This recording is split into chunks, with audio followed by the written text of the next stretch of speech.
Alors, comme première étape à notre bordure crochetée, on va venir faire le point de feston.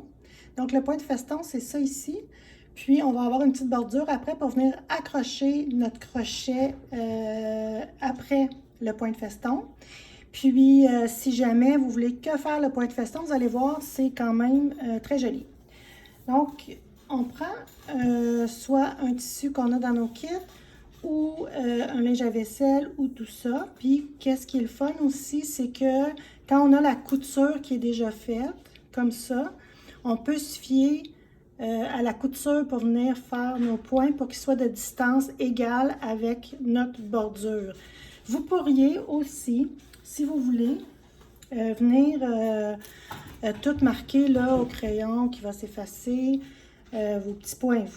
C'est pas nécessairement mon genre pour ceux qui me connaissent.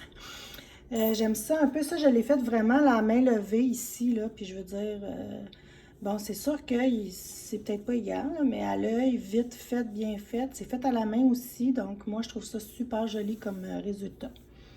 Et c'est beaucoup moins long. Moi, quand ça devient des fois trop compliqué, on dit OK, ben non, on le fait pas. T'sais. Fait que je veux vraiment que ça soit quelque chose de simple pour soit offrir en cadeau, comme je vous disais, rapidement, ou vous venez personnaliser quand même un bout de tissu. Bon, là, j'essaie juste de trouver le centre de ma balle. Là, ça ne semble pas vouloir venir.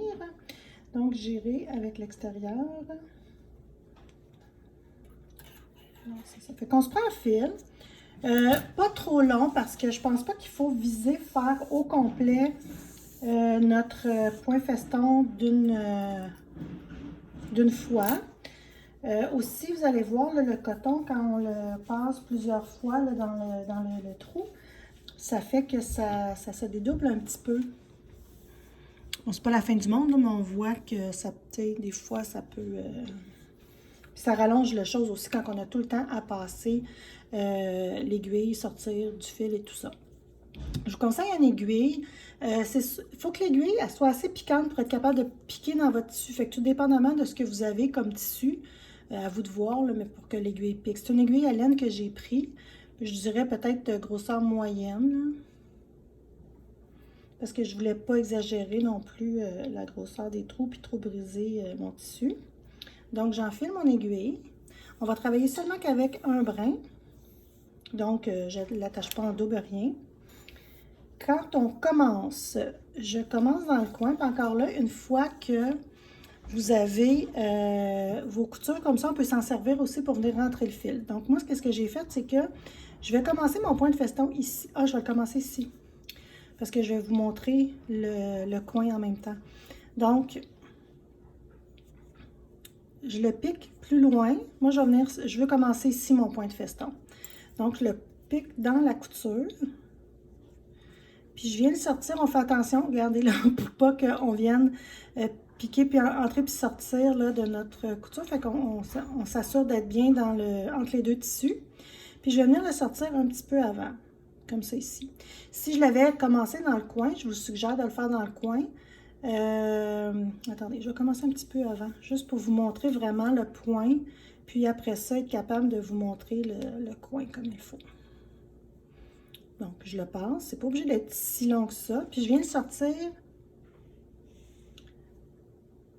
sous la couture, là. Comme ça. Puis là, je tire mon fil.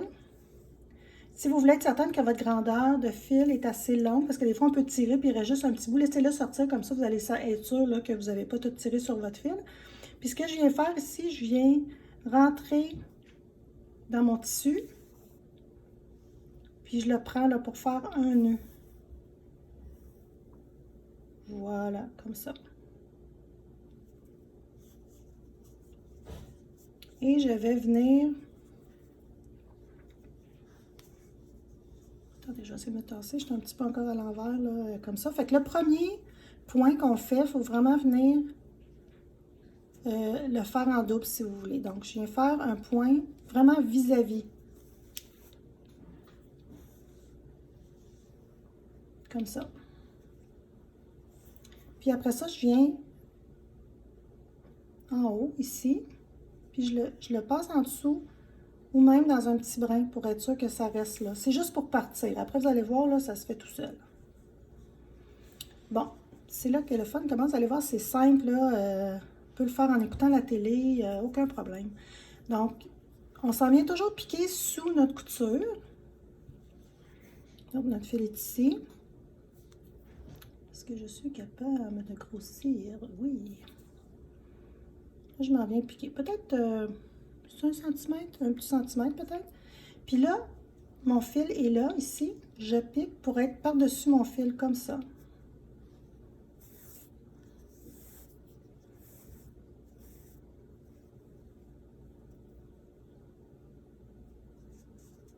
Voilà. On revient ici, on pique. Toujours mon fil en dessous. Là, c'est certain que j'aurais pu vous éviter toute cette longueur de fil que je sors, là. Puis j'accote, je fais juste accoter mon fil comme ça. Je veux pas que ça vienne faire plisser ici mon ourlet. Fait que c'est tout simple comme ça, on continue. Donc, si vous faites votre bordure, vous voulez faire votre bordure sur les 4 coins, vous devez bien entendu faire ça tout le tour. Ça a l'air plus long que c'est là, parce qu'on prend le tour assez rapidement.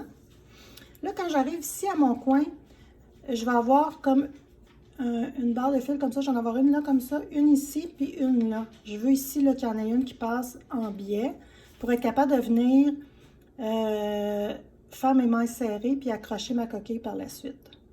Donc là, je vais juste un peu... Là, vous voyez, pour arriver dans mon coin, là, je vais la faire... J'arrive dans mon coin, je vais peut-être avoir un espace un petit peu plus large.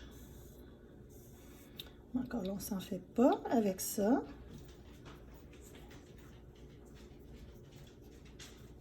Bon, comme ceci. OK, j'ai ça. Souvent, en les plaçant... Voilà, fait que vous voyez qu'est-ce que ça fait? Fait que déjà, ça peut être quand même assez joli. Petite couverture de bébé, ou venir juste mettre un fil contrastant, ça peut être joli. Comme mettons ici mon linge à vaisselle, j'aurais pu venir y mettre un corail, mais juste un point feston, ça aurait été super joli. Je continue. Donc là, la seule chose que je fais différemment pour faire mon coin, c'est que je vais repiquer au même endroit. J'ai toujours mon fil qui est sous mon aiguille.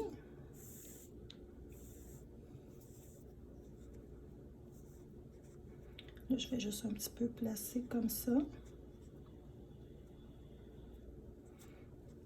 Si c'est pas toujours évident là, que ça reste dans le coin. Fait que vous pouvez encore là venir prendre juste, je vais essayer de vous le montrer. Vous prenez juste un petit brin de fil comme ça. Puis là, il va rester bien en place. Je repique dans mon milieu, puis là, je vais venir faire l'autre côté, puis je suis repartie. Voilà. Comme ça ici. Donc, on continue de cette façon-là pour faire les 4 coins. Je vais vous le remonter plus doucement. Fait que moi, pour garder la bonne tension, c'est souvent, je vais retirer sur mon tissu, tire sur mon fil. Puis là, je le mets comme ça ici.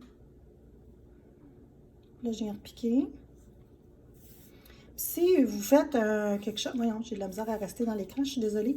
Si vous faites un point que vous trouvez qui est trop proche ou quoi que ce soit, il n'y a pas de problème, vous le défaites puis vous recommencez.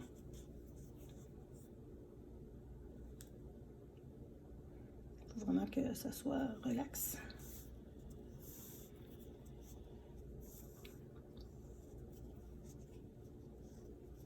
Voilà.